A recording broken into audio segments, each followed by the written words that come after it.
Қайырлы күн!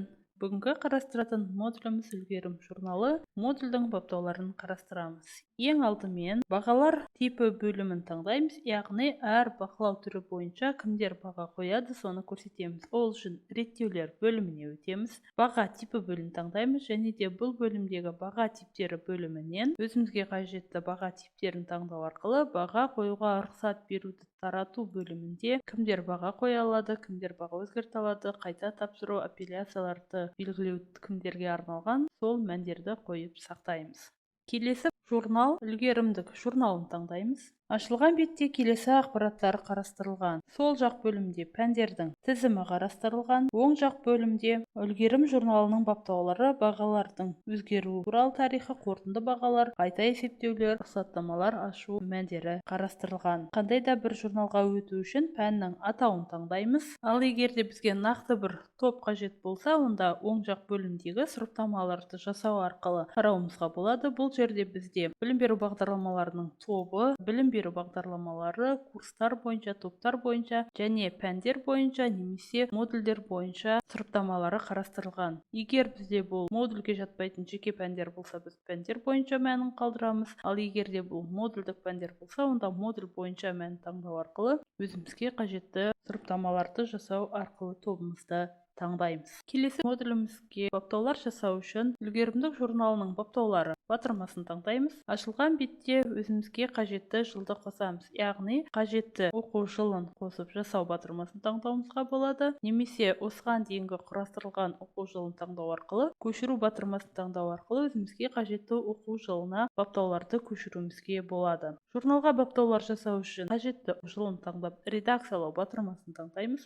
Ашылған бөлімде екі бөлімнен тұратын мәндер қарастырылған. Бірінші бөлім ол жалпы баптаулар бөлімі. Бірінші баптау ол журналдағы жазбаларды факультет және де кафедра бойынша сұрыптау бөлімінде бізде келесі мәндер қарастырылған. Білім алушы немесе оқытушының факультет кафедрасы бойынша біз өзімізге қажеттісін көрсетеміз. Келесі журналға баға қоюға, өзгертуге тыйым салу.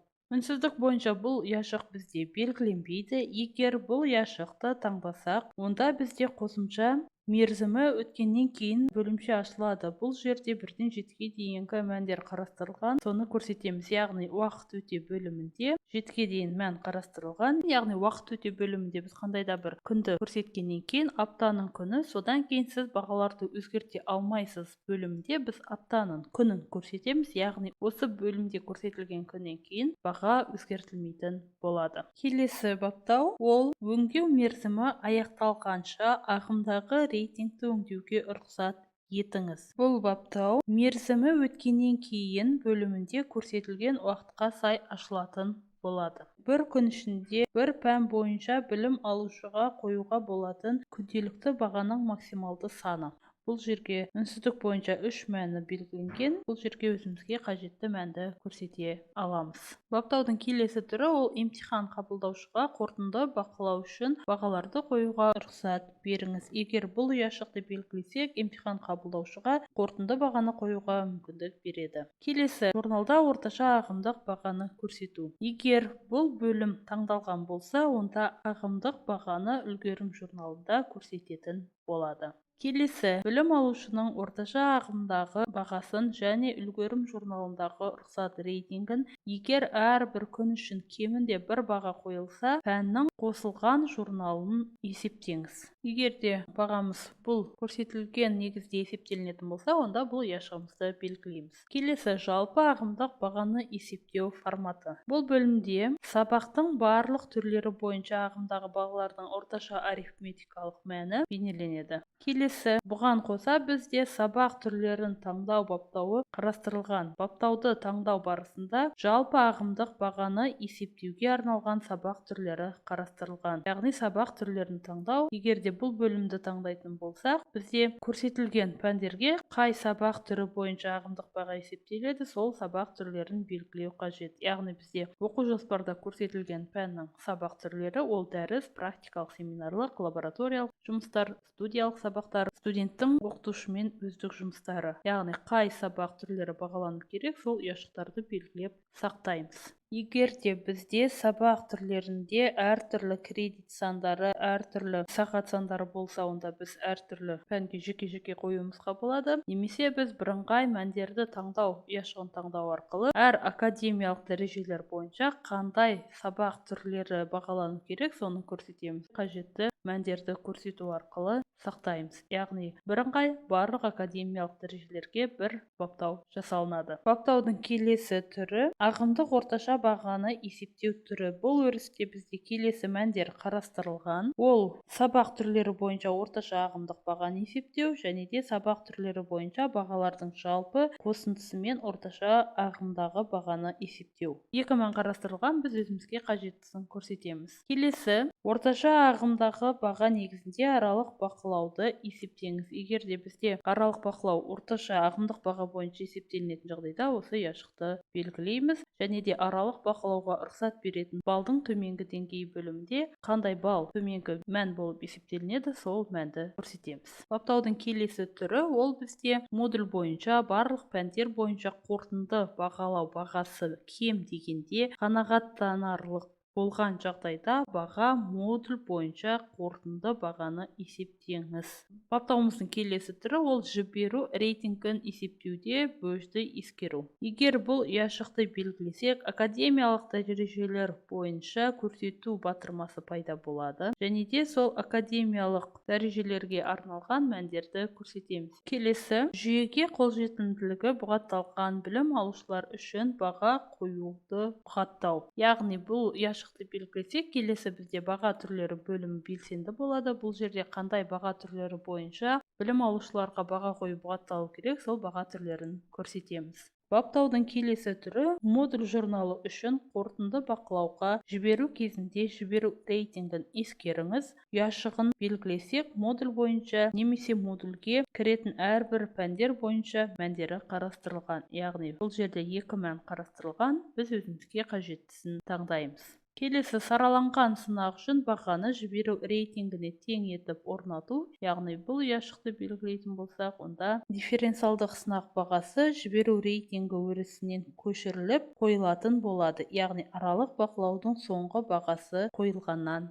кейін. Келесі жіберу рейтингін есептеу форматы бөлімінде меншікті үлестер қарастырылған. Бұл мәнді таңдайтын болсақ, бұл жерде пәннің атаулары, ағымдық бағалар және де аралық бақылаулар және де олардың қорытындысы бойынша есептеме. Яғни бұл бөлімде жіберу рейтингісі үшін ағымдық бағалар мен аралық бақылаудың үлестері көрсетіледі. Біз өзімізге қажетті мәндерді таңдаймыз. Яғни жіберу рейтингісі үшін бізде ағымдық бағаның үлес салмағы қанша болу керек, аралық бақылаудың үлес салмағы қанша болу керек, соны көрсетеміз. Және де оның барлығының мәні бірге тең болу керек. Біз әр пән бойынша жеке көрсетуімізге болады, немесе меншікті үлестер бойынша бірыңғай мәндерді енгізу мәнін таңдау арқылы жалпылама мәнді көрсетіп сақтай аламыз. Бақылаудың келесі түрі ол қорытынды бағалау үшін қанағаттанарлықтан төмен баға алынған жағдайда қорытынды аттестаттаудың және қорытынды бағаны есептеудің келесі сатыларына жіберіңіз мәні. Және де параметрлерді көрсетіңіз бөлімінде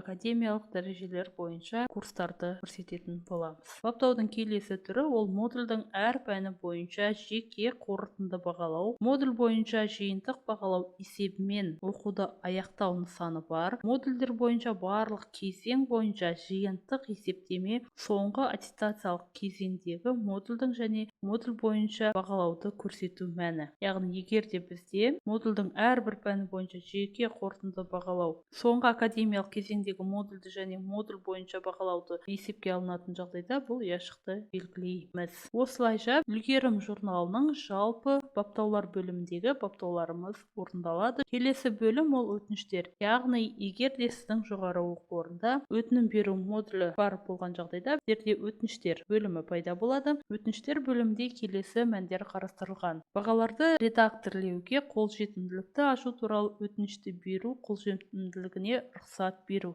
Яғни білім алушылар және де оқытушылар тарапынан журналға рұқсатнама ашу үшін ұяшықты белгілейміз. Келесі рұқсат етілген бағалардың және белгілердің түрлері.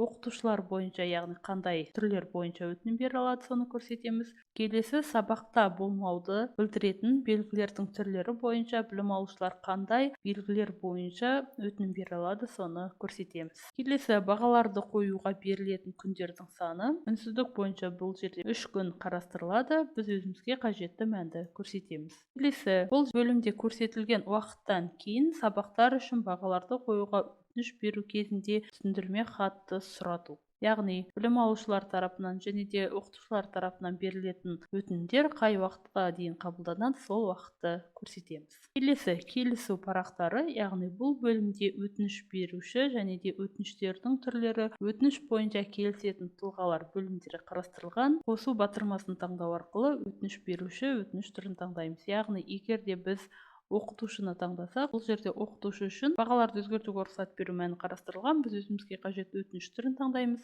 Келесі, өтініш бойынша келісетін тұлғалар бөлімінде біз тізімнен келісім жасайтын қызметкерлерді таңдаймыз. Бұл жерде 5 түрлі келісім жасаушы қарастырылған. Ол әкімшілік басқару қызметкерлері, білім алушының факультет деканы, білім алушының кафедра меңгерушісі, оқытушының факультет деканы және де оқытушының кафедра меңгерушісі. Яғни оқытушы тарапынан ұсынылатын өтінішке кімдер келісім жасап бекітеді, сол қызметкерлерді қосып сақтаймыз. Және де келесі, оқытушы үшін ол болмаған сабақтар үшін бағаларды қоюға рұқсат беру. Яғни оқытушы үшін 3 түрлі өтінім беру қарастырылады. Ол болмаған сабақтар үшін бағаларды қоюға рұқсат беру үшін өтінім бере алады, баға қоюға рұқсат және бағаларды өзгертуге рұқсат. Ал білім алушы атынан ол болмаған сабаққа жіберу туралы өтініш түрі және де келісім жасайтын тұлғалар бөлімінде қандай қызметкерлер келісім жасайды, сол қызметкерлерді қосып сақтаймыз. Осындай ретпен үлгерім журналының баптаулары жасалынады. Осымен бүгінгі сабағымыз аяқталды. Сау болыңыздар.